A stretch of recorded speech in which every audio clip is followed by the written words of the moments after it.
Bienvenue sur Fleur d'Avocat. Je suis Lila Louise Maréchaux et dans ce podcast, je vais à la rencontre des avocats bien dans leur robe. Aujourd'hui, mon invité est maître Alexis Baudouin. Alexis est avocat depuis 2001 et il exerce aujourd'hui au barreau de Poitiers après avoir commencé sa carrière au barreau de Paris. Il est associé du cabinet Ten France et pratique plus particulièrement le contentieux civil et commercial ainsi que le droit de la propriété intellectuelle. C'est sa collaboratrice, maître Sandrine Adria Manankaja, qui me l'a recommandé et je la remercie. J'en profite pour vous dire que Alexis, quand j'ai réalisé cette interview, donc c'était à Noël, était en plein recrutement de 2 collaborateurs ou collaboratrices de 3 ou 4 ans d'expérience minimum en contentieux commercial. Donc si une aventure de collaboration à Poitiers peut vous intéresser, c'est le moment de postuler. Et vous avez donc son email, bien évidemment, en note de l'épisode. Je remercie Nemo Auditour, Estelle R, Willow Ri, ainsi que Yoel A pour les avis et les étoiles laissées sur Apple Podcast. Vraiment un grand merci. Et je vous invite tous à prendre quelques minutes pour laisser un avis à votre tour parce que c'est top pour moi et pour mes algorithmes. Ça fait connaître le podcast, donc c'est formidable. Yoel A nous dit que c'est totalement inspirant, que les interviews sont toujours d'une justesse incroyable et que c'est enfin un podcast qui permet de entendre des avocats honnêtes, sincères et mesurés qui mettent en avant toutes les facettes de la profession, les bonnes comme les mauvaises, et il recommande fortement. Donc à vous de laisser un mot sur ce que vous pensez du podcast. Je vous souhaite une excellente écoute et je vous dis à la semaine prochaine. Bonjour Alexis Baudouin. Bonjour. Merci d'être mon invité sur Fleur d'Avocat. Et c'est moi qui vous remercie de m'avoir invité. Alors Alexis, racontez-moi comment et surtout pourquoi vous êtes devenu avocat. Alors comment peut-être pas par vocation, contrairement à beaucoup de personnes, parce que c'est venu assez tardivement dans mes études de droit, cette orientation, on va dire. Et déjà, pourquoi des études de droit ? Alors, des études de droit, déjà par défaut, donc déjà pas par vocation. Peut-être un peu par atavisme familial quand même, parce que mon grand-père avait fait des études de droit, mes parents absolument pas. Et donc c'était quelque chose que je connaissais, mais exclusivement de nom, parce que je ne m'étais pas du tout intéressé à la matière avant d'entrer à la fac, à vrai dire. Et à la fac, ça vous a plu ? Oui. Bon, un petit peu difficile de rentrer dedans en sortant du lycée au départ, comme beaucoup d'étudiants. J'ai pas été un étudiant modèle forcément, ou plutôt peut-être un étudiant typique de première année. Voilà, donc tout ça pour dire que j'ai redoublé ma première année. Donc, un étudiant typique, c'est-à-dire voilà. Un étudiant qui redouble très bien. Et donc, vous dites que ça vous a plu, mais voilà, un peu c'est venu avec le temps, on va dire. Non, le droit m'a plu dès le départ. Le droit m'a plu dès le départ. Ce que je ne savais pas, c'était que j'allais devenir avocat.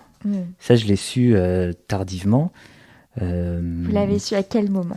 Je l'ai su, je suis en train de réfléchir en même temps que vous me posez la question. Je savais que vous alliez me le demander. Je l'ai su, je pense, quand j'ai fait mon DEA. Donc, j'ai fait mon DEA, ouais. Déjà un stade avancé des études. Ouais. Qu'est-ce qui a fait un déclic ou...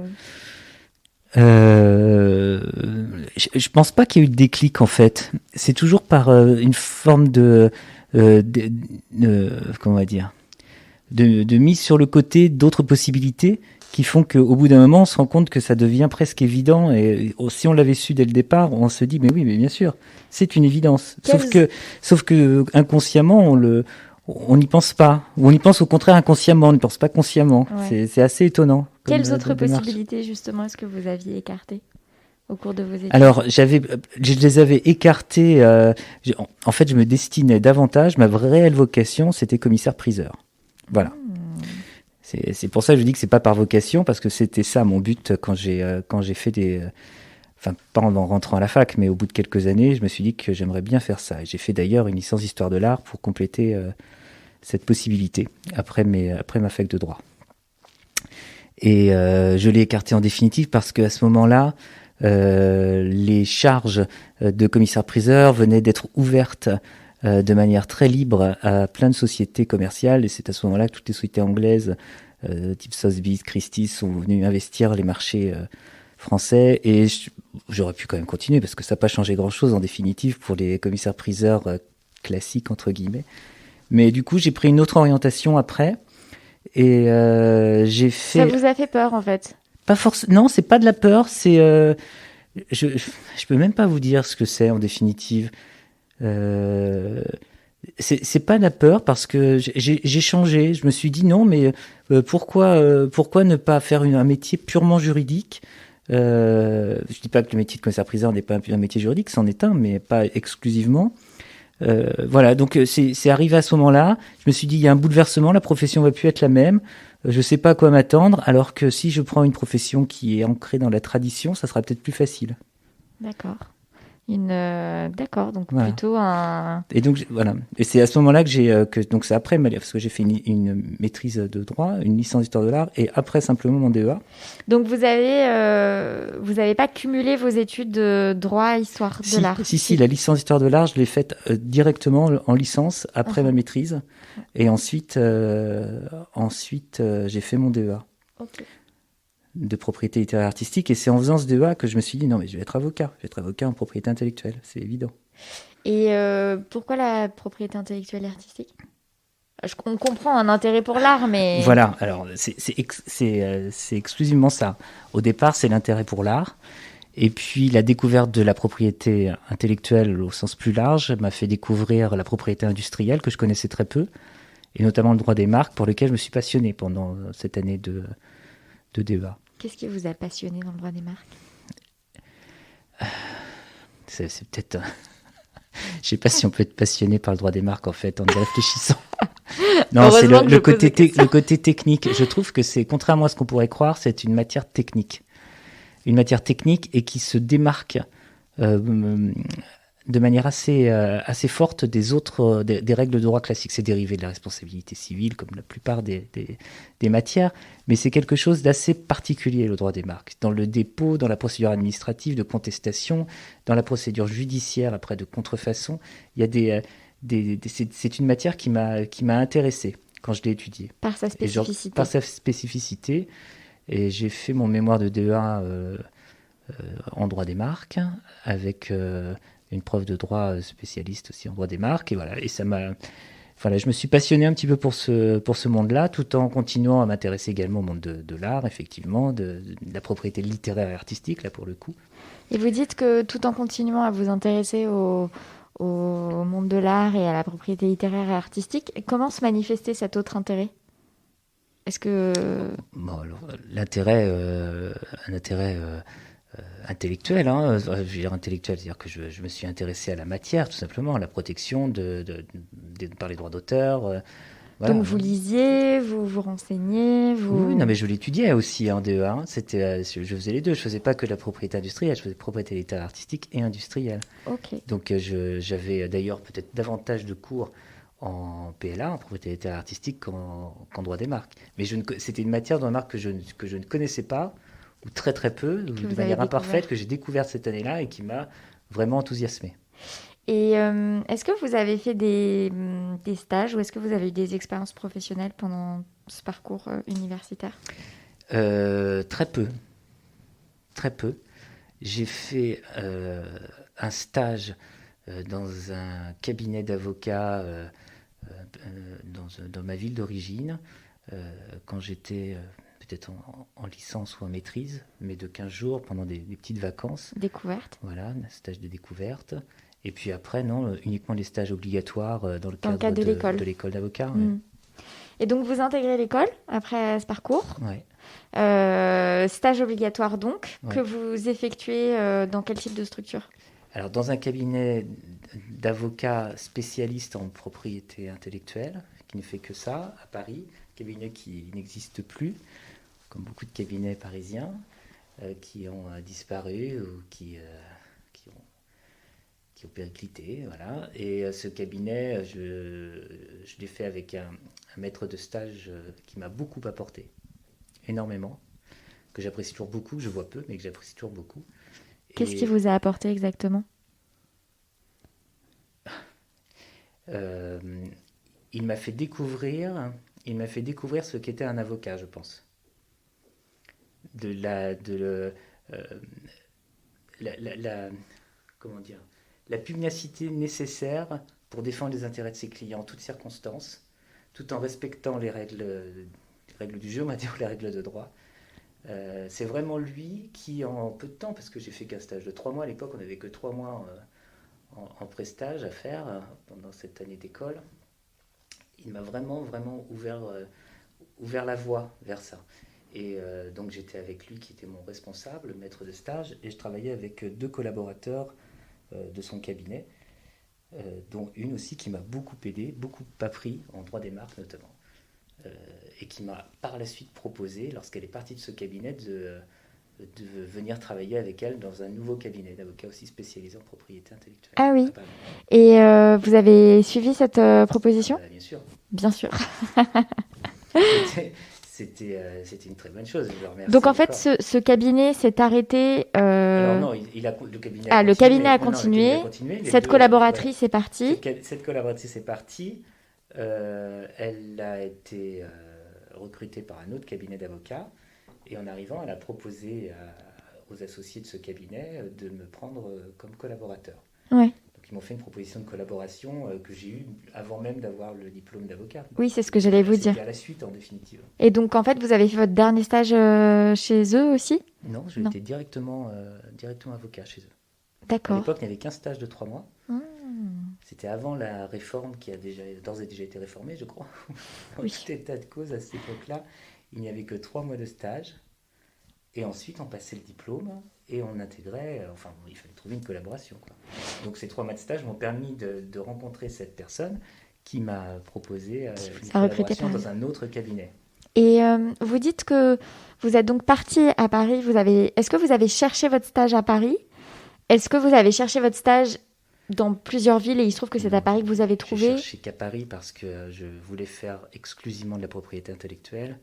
Et à cette époque-là, comme c'est toujours un petit peu le cas, lorsqu'on veut faire que ça et vraiment se spécialiser, il faut être à Paris. Il faut être à Paris. Et c'était comment d'ailleurs d'arriver à Paris ? Oh bah c'était formidable, c'était bien. Bon, c'était pas l'inconnu pour moi. Hein. Je sais pas. C'était pas l'inconnu du tout, non. Mon frère habitait à côté, j'étais logé chez lui d'ailleurs. Voilà, je connaissais Paris aussi déjà, j'ai de la famille sur place. Voilà. C'est une de mes toutes premières interviews, Zoé Pohin, qui est originaire de Poitiers, ou en tout cas de la région, qui décrit quand elle a trouvé son stage à Paris, parce que je crois que c'était une histoire de son copain qui venait à Paris, et donc elle venait à Paris.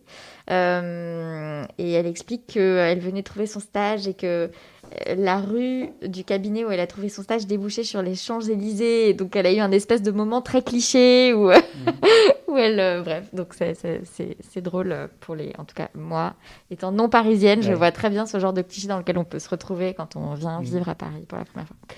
Et donc, vous intégrez ce cabinet, en tout cas cette équipe dans un cabinet en propriété intellectuelle à Paris en collaboration. Oui. Et ça se passe comment ? Ça se passe très bien. Vous y restez combien de temps ? J'y suis resté 6 ans et demi. Donc ça se passe vraiment très bien. Ouais. Ça se passe très très bien. J'ai énormément appris. Toujours grâce à la personne qui m'avait fait venir, et puis également aussi aux associés de ce cabinet avec qui je me suis très bien entendu et qui m'ont fait confiance pendant quelques années. Et voilà, ça s'est très bien passé. Qu'est-ce qui se passait si bien ? En quoi est-ce que ça se passait bien ? Qu'est-ce qui vous plaisait ? Les dossiers étaient passionnants, la formation était intéressante et c'était une vraie formation. Voilà, on m'a accordé toute sa confiance, voilà, donc c'était très bien, c'était parfait. Et puis je débutais dans la vie active, j'étais à Paris, voilà, j'étais avec ma compagne, on n'était pas d'enfants encore, donc on avait aussi cette liberté et on en a profité, donc c'était chouette, on avait des amis sur place, tout allait bien. Tout va toujours très bien d'ailleurs. C'est formidable, c'est ce qui fait que vous êtes sur ce podcast aujourd'hui. Et sur quel type de dossier du coup est-ce que vous intervenez ? Est-ce que vous avez une sous-spécialisation en propriété littéraire ? Plutôt en droit des marques. En droit des marques. Ouais, plutôt en droit des marques. Et ça peu de droit des brevets aussi, mais surtout droit des marques. Et ça vous a manqué l'aspect plus propriété littéraire et artistique ? Non, pas vraiment, mais j'en faisais toujours un petit peu. Hein. De toute façon, c'est assez lié, hein, c'est des matières qui sont très proches les unes des autres. Non, ça m'a pas manqué. Et à vrai dire, comme j'ai découvert cette matière avec beaucoup de bonheur quelques années avant, voilà, je me suis vraiment investi dans cette matière-là, quoi. Ouais. Et vous avez développé votre clientèle en parallèle? À Paris? Oui. Un Ou petit ailleurs, peu, d'ailleurs, oui, je oui, sais pas. oui, non, oui, bien sûr. On m'a laissé la possibilité de le faire, ce qui est normal d'ailleurs. Oui, je l'ai développée. Je peux pas dire qu'elle était suffisante pour pouvoir me décider de créer mon propre cabinet, bien sûr que non. C'est d'ailleurs la raison pour laquelle je l'ai pas fait. Voilà, j'avais une petite clientèle personnelle, ça se passait très bien. Qui venait de bouche à oreille. Oui, c'est ça, voilà, des amis, des relations,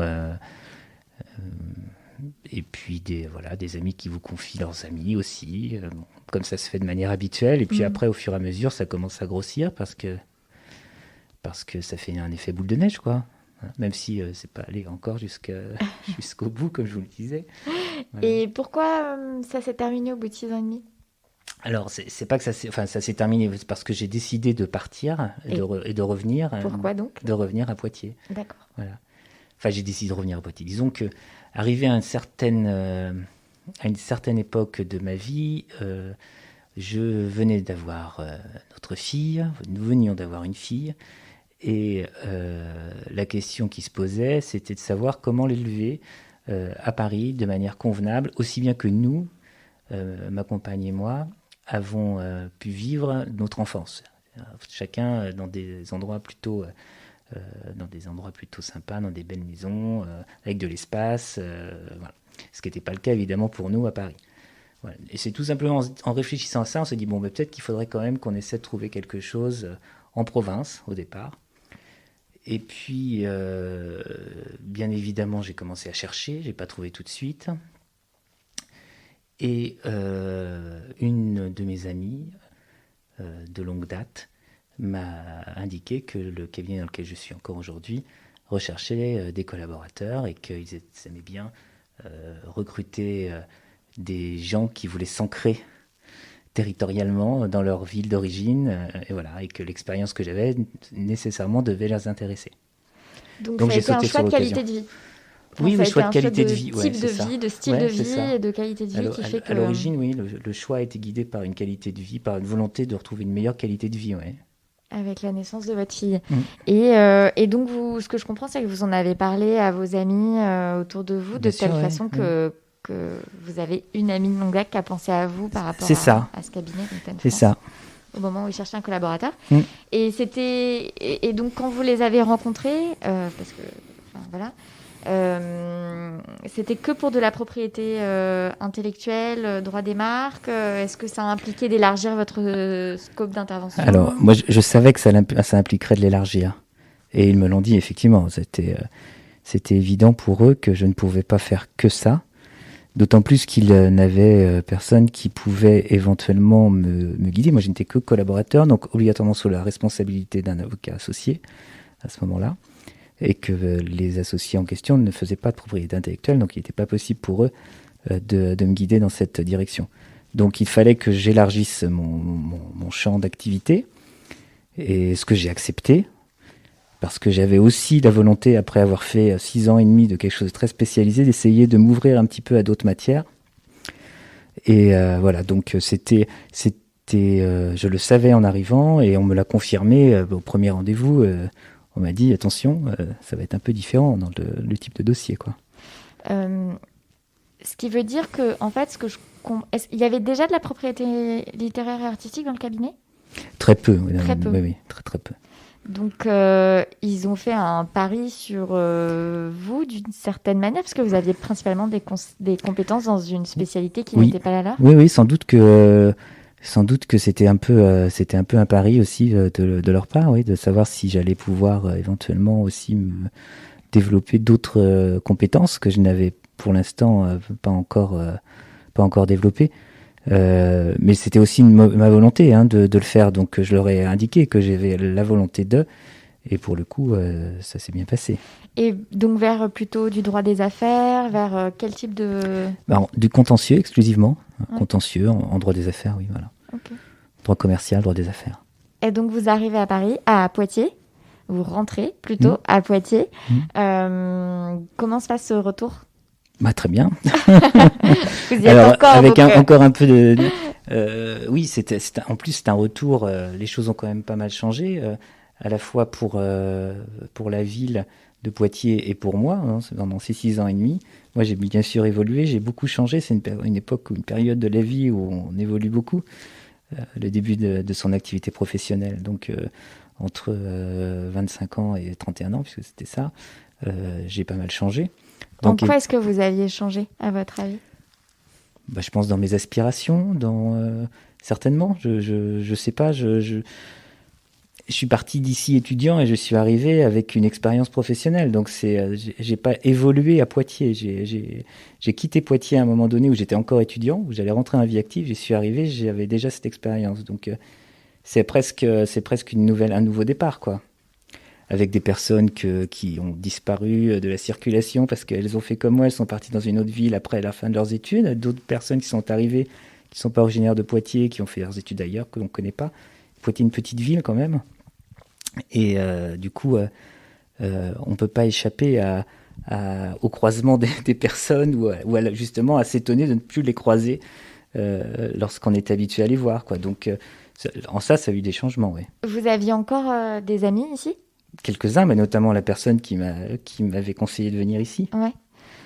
Ça aide, j'imagine. Oui, bien sûr. Moi, je connais plus grand monde de mon époque de lycée ici. Enfin, en fait, la majorité de mes amis poitevins... Ils sont partis. Sont à Paris. Eh oui. Ouais, non, mais il y a énormément de gens qui partent de Poitiers, malheureusement, pour la ville. Hein. Ouais. Des gens de qualité. Il y en a qui en reviennent. Et donc, vous arrivez ici. Et comment se passe l'intégration au cabinet et aussi le nouveau défi lié au fait d'élargir son champ de compétences, de changer un peu de domaine d'intervention ? Alors, au départ, ça s'est vraiment toujours très bien passé. Hein. En règle générale, vraiment très bien passé. J'ai été très bien intégré par tout le monde. Je pense que c'est peut-être un peu présomptueux, mais j'étais attendu un peu parce que ils étaient à la recherche de collaborateurs depuis un certain temps. Donc, il y avait peut-être une forte attente de ma part, enfin de leur part pour moi, quoi. Ils étaient en demande. Et du coup, j'ai été très bien traité, bien accueilli. On m'a confié des dossiers intéressants, on m'a fait confiance. J'ai été reformé une nouvelle fois dans d'autres matières que je connaissais pas ou mal. Et qui vous ont plu ? Et qui m'ont beaucoup plu, énormément, bien sûr. Et voilà, et moi je les remercie tous encore de m'avoir fait cette confiance-là au cabinet Ten France. C'était une belle marque de confiance. Donc ça s'est très bien passé. Et vous y êtes encore aujourd'hui ? Ça fait combien de temps ? Eh bien, depuis 2007. Je suis arrivé en mars 2007. Donc on va parler de votre évolution, parce que depuis 2007, j'imagine qu'il s'est passé beaucoup de choses. Ah bah oui, c'est passé un certain nombre de choses. Comment est-ce que vous avez évolué ? Comment est-ce que vous voyez votre évolution ici ? C'est une évolution assez classique d'avocat qui arrive collaborateur quelque part, qui s'y plaît, qui démontre qu'il est capable de s'intégrer, de s'intéresser au développement d'un cabinet, d'une entreprise en règle générale, que ce soit une entreprise ou un cabinet, ça change pas grand-chose, et à qui on propose une association au bout de quelques années. Alors le cabinet Ten France est constitué pratiquement que d'anciens collaborateurs. Il a été fondé par un certain nombre d'avocats qui, pour certains, sont partis parce qu'ils sont partis à la retraite, d'autres sont encore présents. Mais sur la trentaine d'associés du cabinet, je pense que 80% sont des anciens collaborateurs. C'est-à-dire que c'est l'évolution naturelle d'un collaborateur au cabinet de devenir associé s'il s'y plaît, s'il le souhaite, s'il s'y plaît et si on sent qu'il en a la capacité. Et à partir de quel moment est-ce que vous vous êtes investi dans plus une démarche de développement ? Mais dès le départ, je crois. Dès le départ. Alors j'ai toujours conçu la profession comme étant... on est certes profession libérale, mais on est aussi des entrepreneurs. Donc j'ai toujours conçu cette profession comme étant un métier où il faut développer son activité. Chercher de la clientèle et également développer au sein même de sa propre clientèle des besoins éventuellement qui n'auraient pas forcément été encore mis à jour, quoi. Mais est-ce que c'est une approche que vous aviez déjà à Paris?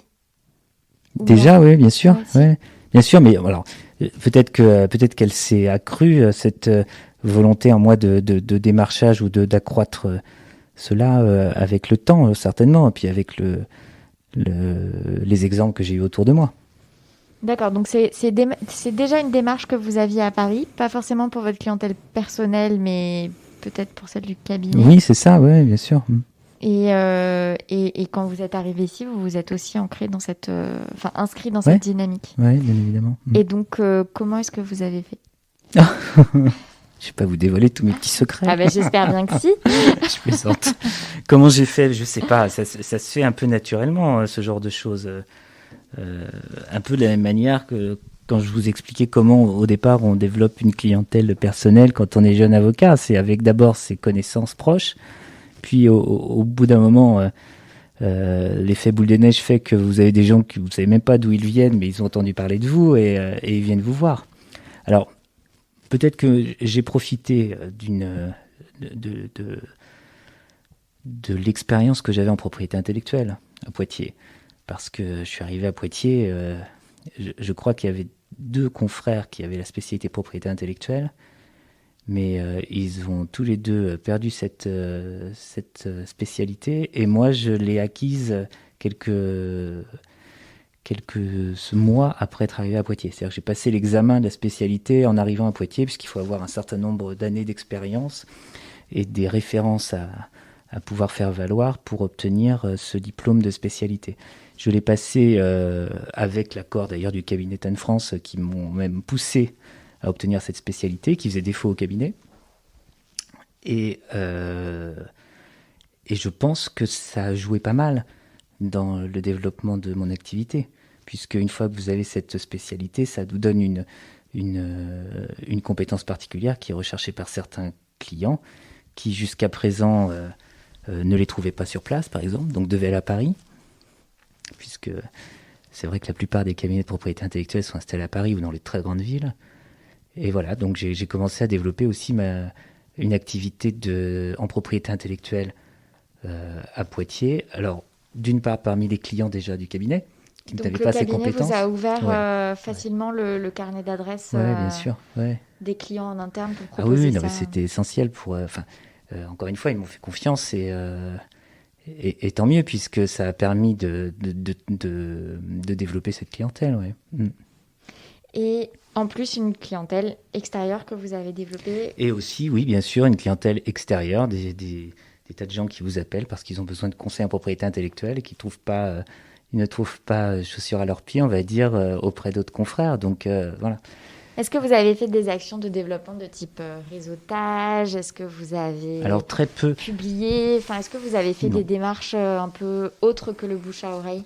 Non, j'ai fait quelques actions de formation. J'ai, grâce d'ailleurs à des mises en relation par le cabinet, auprès de chambres de commerce, ce genre de choses de la région, auprès d'associations aussi. Mais c'est pas ça qui, à mon sens, a permis de faire connaître ma spécialité, je crois pas. J'ai l'impression que le certificat de spécialité je ne sais pas s'il a plus de valeur, mais en tout cas qu'il est plus valorisé, recherché, mis en avant en région qu'à Paris. Peut-être. Ouais, je me demande parce que quand j'avais échangé avec Anne-Sophie Arbelow de Rouffignac, pareil, je lui avais demandé une recommandation d'avocat ici pour un ami. Et tout de suite, elle avait pensé aux confrères qui avaient un certificat de spécialité dans cette matière. Alors que je pense qu'à Paris, il y a moins de... il y a peut-être moins je sais pas si de dépendance, mais c'est moins un facteur déterminant au stade de la recommandation. Non, c'est possible. C'est possible. Et vous, comment... est-ce que vous avez vu des différences entre le développement parisien et le développement poitevin? Ne serait-ce que dans le tissu économique, dans les attentes des clients? Oui, les attentes des clients, non, je pense qu'elles sont à peu près identiques. Évidemment, le tissu économique n'a rien à voir à Poitiers et à Paris. Ici, c'est constitué exclusivement de toutes petites entreprises, de PME ou d'artisans ou de personnes indépendantes, alors que les sociétés pour lesquelles je travaillais au sein de mon ancien cabinet comme collaborateur, c'était des entreprises beaucoup plus structurées, plus importantes, avec des fois des services juridiques, ce qui peut arriver aussi pour certaines PME de région, mais qui sont... c'est pas la même structuration d'entreprise, c'est clair. Du coup, les attentes ne sont pas forcément les mêmes en termes de compétences. En revanche, le résultat est toujours le même pour le client. Ce qui importe, c'est que le résultat soit atteint, quoi. Le but ultime soit atteint. Et ça vous a, je sais pas, ça vous a fait quelque chose, ce changement de culture locale en termes d'entrepreneuriat, j'ai envie de dire? Pas vraiment. Alors, pas vraiment. Et en même temps, c'était peut-être dans une sorte d'évolution où j'ai sans doute eu beaucoup plus de contacts avec des chefs d'entreprise en étant à Poitiers que j'en avais quand j'étais à Paris. Et je pense que c'est dû à deux choses. C'est dû d'une part au fait que quand j'étais à Paris, j'étais jeune avocat et que les associés qui me confiaient les dossiers n'avaient peut-être pas envie que je sois au front avec les chefs d'entreprise qu'ils pouvaient rencontrer. Première raison. Et puis la deuxième, c'est que aussi les relations entre les avocats et le client ne se font pas forcément par le biais du chef d'entreprise dans des très grandes entreprises. Il y a des services juridiques, comme je vous le disais. Donc vous n'avez pas forcément l'interlocuteur, le décideur en face de vous. C'est ça qui est agréable quand on travaille avec des entreprises un petit peu plus petites ou qu'on a peut-être un peu plus d'expérience et de pouvoir justement être en contact direct avec le dirigeant. On a l'impression d'être son bras droit un petit peu quelque part des fois sur certains aspects. Ouais. Et donc, vous avez ce développement qui se fait assez rapidement. Est-ce que... Alors, je dois dire que je sais pas mesurer ce genre de choses. Au bout de combien de temps est-ce que vous avez été associé? Au bout de 4 ans. Donc, je sais pas. Est-ce que vous estimez que c'est rapide? Est-ce que c'est quelque chose que vous attendiez? Est-ce que c'est quelque chose que vous recherchez? C'est quelque chose que j'espérais, oui, que je recherchais évidemment. Que j'attendais aussi, dans la mesure où je le recherchais, j'en étais en attente, oui. Est-ce que c'est rapide? J'en sais rien. Je pense que je suis arrivé à une époque de ma vie, après quelques années d'expérience, où si l'association ne se fait pas dans les quelques années qui viennent, elle sera plus difficile sans doute à mener, quoi. Je pense, hein, maintenant j'ai pas pensé à cette question du tout. J'ai jamais réfléchi à ça. Est-ce que ça a été vite ou pas? En tous les cas, moi, c'était dans un timing intéressant pour moi. Et si je regarde les exemples de mes associés autour de moi, certains ont été associés plus jeunes, d'autres un petit peu après. Et en termes de temps de présence comme collaborateur avant d'être associé, c'est à peu près équivalent à chaque fois. Voilà, donc moi, j'ai peut-être un petit temps de retard en termes d'âge parce que je suis arrivé avec une expérience relativement longue, enfin 6 ans et demi ailleurs, alors que celui qui est arrivé à 25 ans au cabinet va avoir besoin va pouvoir faire ses preuves plus rapidement, je pense, plus jeune, tout autant de temps, mais il le sera plus jeune. Donc en fait, d'une certaine manière, ce temps passé à Paris est très spécialisé en propriété intellectuelle et en droit des marques. Ça vous a permis, ça a été un atout une fois rentré à Poitiers dans votre développement parce que ça vous a permis de créer une pratique en fait ici, de proposer des nouveaux services, etc. Mais pas nécessairement, ça n'a pas forcément été, du coup cette opportunité de pouvoir créer cette pratique ici, ça n'a pas forcément été un accélérateur après d'associations en interne. Peut-être, mais on me l'a jamais exprimé comme tel. Je pense que ce qui a été vraiment le moteur de l'intégration comme associé, et c'est toujours ce qu'on recherche maintenant, comme moi-même je suis associé, je prends part aux décisions d'association des collaborateurs. Ce qu'on recherche surtout, c'est une volonté de s'investir, d'investissement, pas forcément d'investissement en termes financiers, hein, bien sûr, mais d'investissement dans le développement du cabinet, quel qu'il soit. C'est vraiment ce qui nous motive pour associer quelqu'un.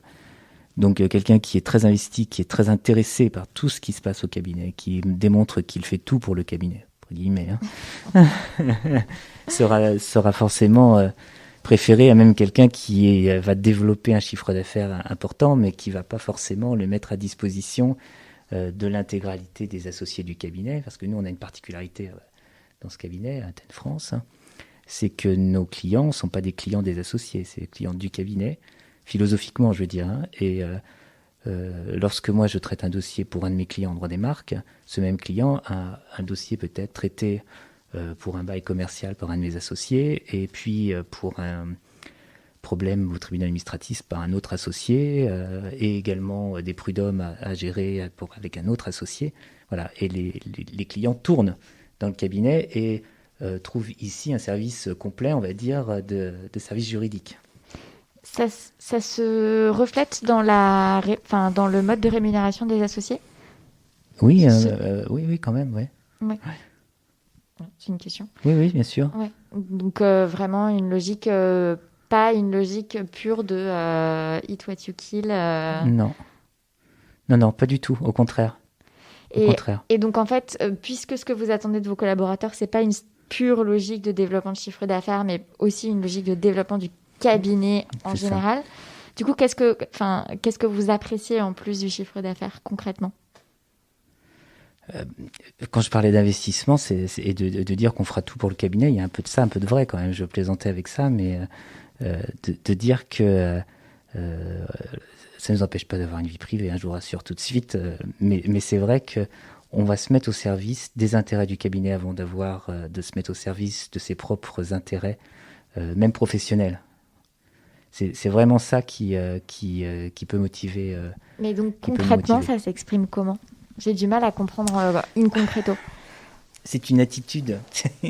C'est difficile. On peut pas. C'est quelque chose qu'on mesure avec le temps déjà. Par le fait de voir que un collaborateur ne va pas hésiter parce qu'on a besoin de ça, de passer des week-ends par exemple à travailler sur des conclusions parce que c'est très urgent que le client le demande. Ce sont des critères. Ou le fait que quelqu'un ne va pas hésiter à passer plusieurs soirées à représenter le cabinet dans des institutions diverses et variées ou pour remettre des prix à telle et telle personne, dans des manifestations diverses. Ça aussi, c'est une marque de manifestation d'intérêt pour le cabinet qui ne va pas forcément développer un chiffre d'affaires immédiat. Vous voyez ce genre d'exemple ou le fait de faire des publications sur le site internet du cabinet à destination de nos clients ou pour montrer le savoir-faire du cabinet. Tout ce qui est mis en avant de notre structure sera forcément prise comme une marque d'intérêt. Et donc, vous êtes associé au bout de 4 ans. Oui. Objectif atteint. Comment ? Objectif atteint. Oui, alors objectif atteint, je sais pas. En tout cas, un objectif atteint. Ouais, voilà. Puis c'était pas non plus un but en soi, c'était un désir. Je suis pas venu dans ce cabinet-là pour me dire c'est ici que je serai associé. Je le savais pas hein, là en arrivant. Parce que, comme je vous l'ai dit, ma motivation première, c'était gagner en qualité de vie. Ce que j'ai tout de suite mesuré. Et après, ça, c'est le J'allais vous poser la question, justement. Le reste, c'est arrivé plus, de manière plus diffuse, on va dire. Voilà, au fur et à mesure. Hein. Et vous parliez de votre objectif premier qui était de gagner en qualité de vie.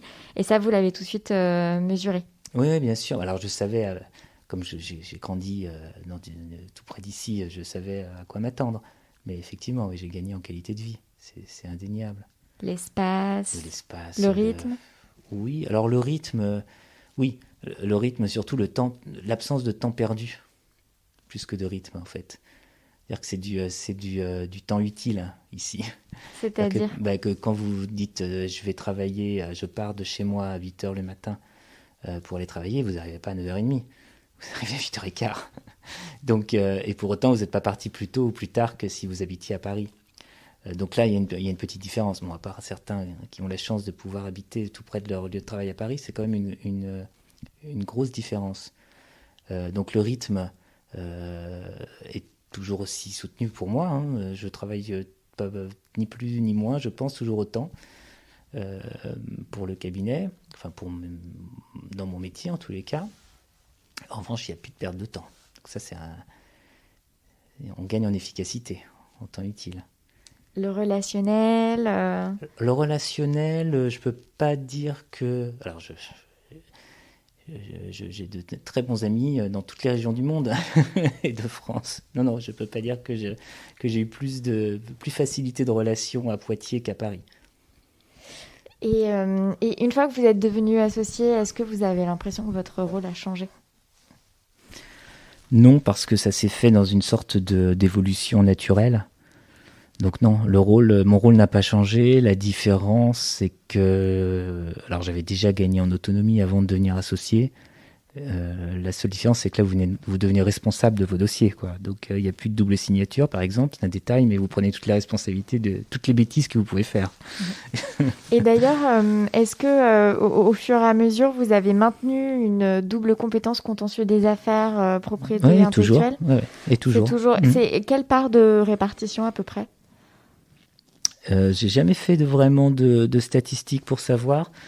Je dirais peut-être que j'ai 30% de mon temps en propriété intellectuelle, à peu près. Donc ça n'a pas... Enfin, je veux dire, c'est quelque chose que vous avez bien développé ici par rapport à ce que c'était avant. Oui. Mais c'est pas non plus devenu non, c'est pas... Non, parce ouais. que malheureusement, je pense pas que... Alors, je pourrais me consacrer exclusivement à ça, mais en revanche, là, pour le coup, en termes de rentabilité, ça serait pas forcément très fructueux pour le cabinet. Quand je vous ai dit qu'on n'attendait pas forcément de développement de chiffre d'affaires, il faut quand même être rentable au minimum. C'est la moindre des choses. J'imagine. Et aujourd'hui, comment est-ce que vous voyez l'évolution de votre métier ?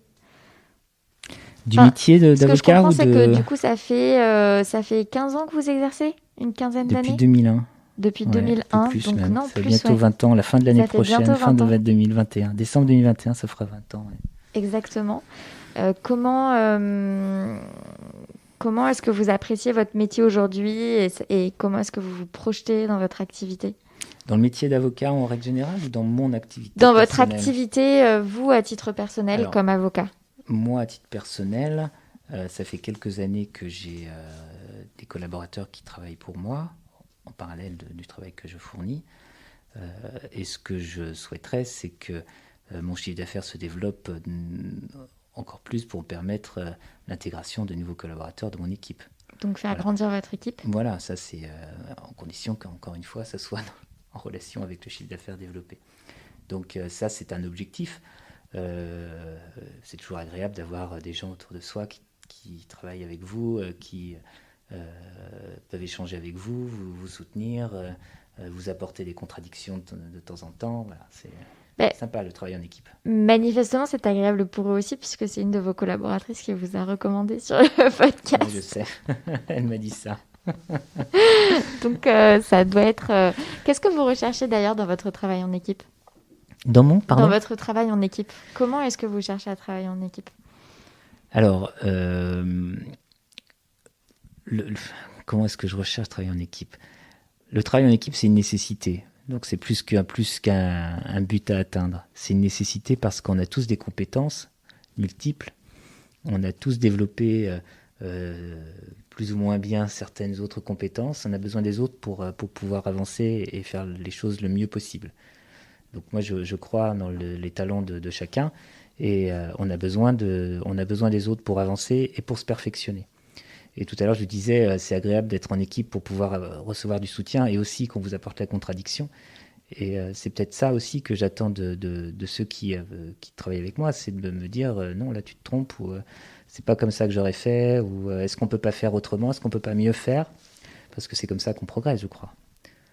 Voilà. Et puis mon équipe est constituée de collaborateurs et d'assistantes aussi qui ont aussi leurs compétences propres et avec lesquelles je travaille, j'espère, en bonne intelligence pour le moment, en tous les cas, et qui nous apportent beaucoup et qui nous apportent tout leur soutien et toutes leurs compétences dans leur activité qui n'a rien à voir avec celle d'avocate, évidemment.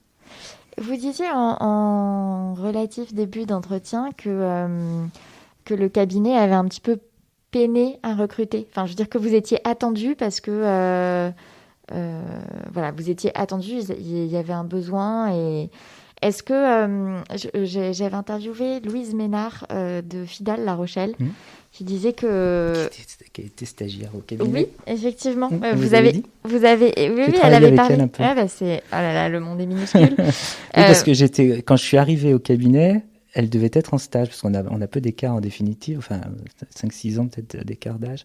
Ouais. Ouais. Et elle disait et elle faisait un appel à CV dans le cadre de son entretien, parce qu'elle disait, on a du même mal à La à Rochelle, recevoir. hein. Ouais, même à La Mince. Rochelle.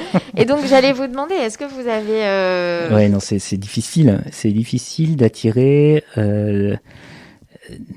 des talents en province, je crois. Mais c'est pas propre à la profession d'avocat, hein, parce que quand on en discute avec ses clients dans des métiers totalement différents, tout le monde dit qu'ils ont du mal à recruter et à trouver des gens qui veulent venir travailler à Poitiers notamment, mais même dans d'autres villes de province. C'est compliqué.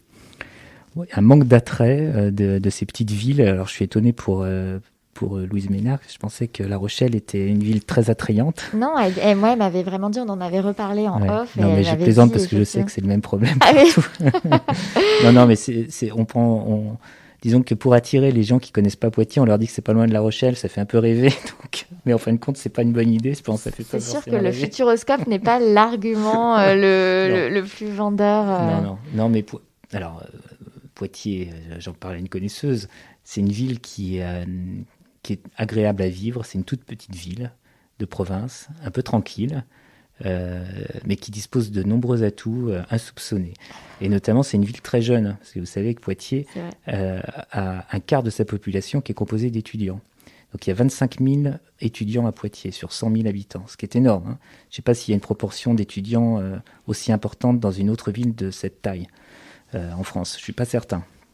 Donc c'est une ville qui, quand même, contrairement à ce qu'on pourrait penser, est peut-être un petit peu endormie, entre guillemets, mais qui, quand même, dispose de ressources et de vie toute la semaine. C'est le week-end où c'est problématique quand les étudiants sont rentrés chez eux pendant les vacances.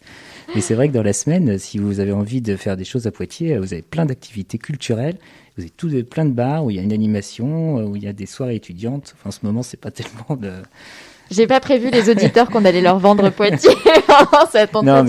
Non, mais C'est vrai que j'étais curieuse. Mais non, mais il y a pas de mal. Mais je suis curieuse de cette histoire de difficulté de recrutement. c'est Ça difficile. m'étonne Ouais. parce que à côté de ça, enfin, je veux dire, j'entends, on entend quand même aussi ces questions autour de l'emploi et le chômage et les jeunes qui n'arrivent pas à trouver de l'emploi, etc. Et donc, c'est quelque chose c'est un constat quand même en décalage avec des entreprises qui disent mais nous, on a du mal à recevoir des CV, ne serait-ce que recevoir des CV. Oui, alors après, tout le monde a des exigences un peu différentes dans son recrutement. Peut-être qu'il est facile dans certaines professions de recruter des personnes parce qu'elles sont sur place. Les avocats à Poitiers, il y en a pas. Même s'il y a une école d'avocats, ceux qui sortent de l'école chaque année, il y en a peut-être 10%, même pas, qui restent à Poitiers. Tout le monde s'en va. Ils s'en vont à Paris notamment, ou dans d'autres grandes villes, à Bordeaux ou n'importe où, et ils restent parce que quand on sait créer son réseau dans une ville, c'est difficile de repartir. J'en parle en connaissance, ça n'a pas été facile, même après 6 ans et demi, c'est pas évident hein, de quitter tous ses amis, toutes ses relations, toutes ses habitudes, son appartement, voilà, même si c'est pour avoir une maison beaucoup plus grande quand on arrive en province, c'est pas facile de partir. Et il faut le faire pour ne pas le regretter en définitive, parce que le faire c'est peut-être dur au départ, mais je connais peu de personnes qui repartent. Vous avez remarqué un changement après le confinement? Parce que j'ai lu peu. un article. Oui, mais un peu. Ouais. Parce que vraiment, j'ai lu un article, je sais pas, ça devait être dans Elle, qui parlait du boom immobilier dans des villes, et il listait des villes, et il y avait Poitiers parmi ces villes. Et hier, en arrivant... Investissez vite avant que ce soit trop cher. Et hier, en arrivant chez mes parents, il y avait des amis à eux. Quel anti-exemple, parce qu'ils sont tous plus que sexagénaires et ils continuent à se retrouver. Bon, bref. Et qui habitent à Angles-sur-Langlin. Et ils disaient qu'il y avait une arrivée de Parisiens qui vendaient des biens immobiliers à Paris et qui s'achetaient des beaux hôtels particuliers dans le centre-ville de Angles. Et donc voilà, et donc ça me faisait sourire et je me suis demandé si vous voyez du coup une répercussion de ça dans le recrutement. Alors dans le recrutement pas encore malheureusement, mais j'ai plusieurs exemples de mon entourage, de personnes qui étaient à Paris encore l'hiver dernier et qui aujourd'hui sont installées à Poitiers. La simple raison qu'un confinement à Poitiers, c'est quand même vachement mieux qu'un confinement à Paris.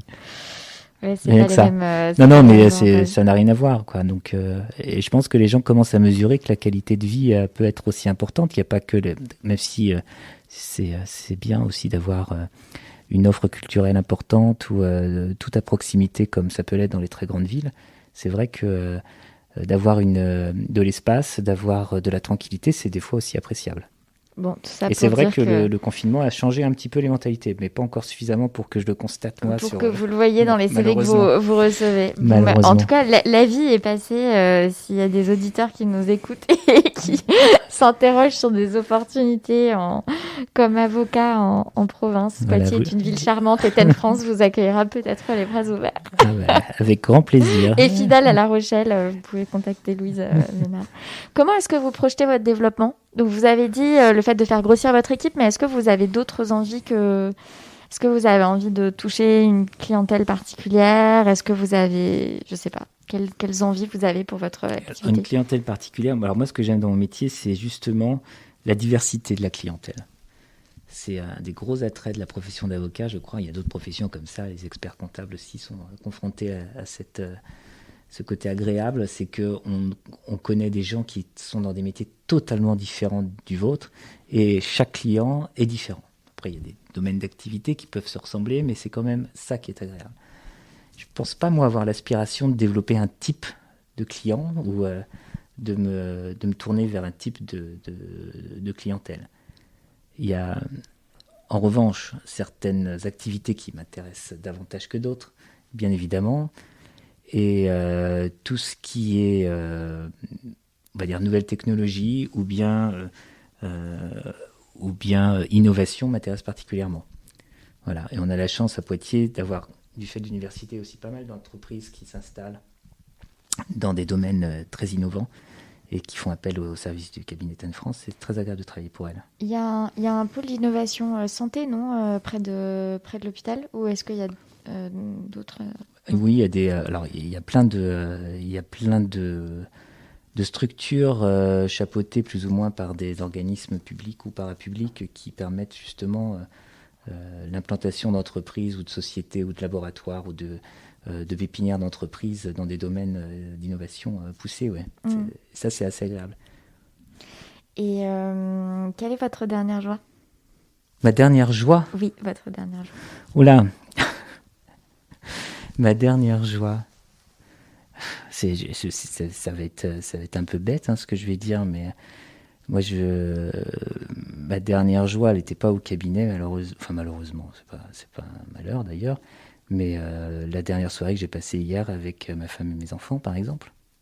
Ouais, c'est une joie qui revient assez souvent dans Fleur d'avocat. Oui, d'autant plus qu'hier, je suis allé chercher mes enfants chez mes parents qui étaient depuis plusieurs jours, donc je les ai retrouvés. On a passé une soirée tous les quatre avec le chien et le chat, c'était super. C'est vrai qu'on n'a pas parlé vous avez parlé de l'investissement pour le cabinet, vous avez dit que vous travailliez pas nécessairement moins ici qu'à Paris. Enfin, je veux dire qu'en termes de rythme, finalement, votre gain, il est plus sur le temps perdu dans les transports ou autres, mais on n'a pas parlé de votre équilibre vie pro, vie perso. Comment est-ce que vous... on y gagne aussi, parce que quand vous partez du travail, quand vous gagnez une heure, oui. Donc le temps que vous avez gagné à l'arrivée, vous le gagnez aussi le soir, dans l'autre sens. Ça, c'est aussi super. Donc vous avez l'impression d'avoir un bon équilibre, en tout cas. Ah, mais moi, je suis hyper heureux dans ma vie. C'est parfait. Et qu'est-ce que vous portez sous votre robe ? Alors là, je porte pas une robe aujourd'hui. Je porte, ça dépend. Ça dépend. Souvent une cravate quand même, contrairement aux apparences aujourd'hui. Voilà. Souvent une cravate. Vous avez par exemple, Bernard Lamont avait dit que donc un avocat de Rennes avait dit qu'un jour il avait essayé de faire tomber la cravate et que ses clients l'avaient un peu rappelé à l'ordre. Vous avez des clients qui vous... Non, moi mes clients ne portent pas de cravate justement. Je choisis mes clients... non, je plaisante. Non, moi c'est par goût, la cravate. D'accord. Il y a encore des hommes qui aiment la cravate. Non, c'est pas par convention parce que franchement... Je pense que c'est passé un peu de mode, hein, cette convention-là, justement. Certains, ça dépend de sa clientèle. Quand vous avez une clientèle de banquiers ou ce genre de choses, effectivement, ils sont toujours encravatés. Mais moi, c'est pas tellement mon cas. Comme je vous disais, moi, je suis plutôt tourné vers les entreprises un peu innovantes, donc ils sont plutôt en blouse blanche trouée par l'acide qu'en costume cravate. Mais moi, par goût, voilà, parce que j'aime ça. Tout simplement. Ouais. Merci beaucoup, Alexis Baudouin, pour cet Ben, entretien. je vous en prie. Merci à vous. Merci beaucoup.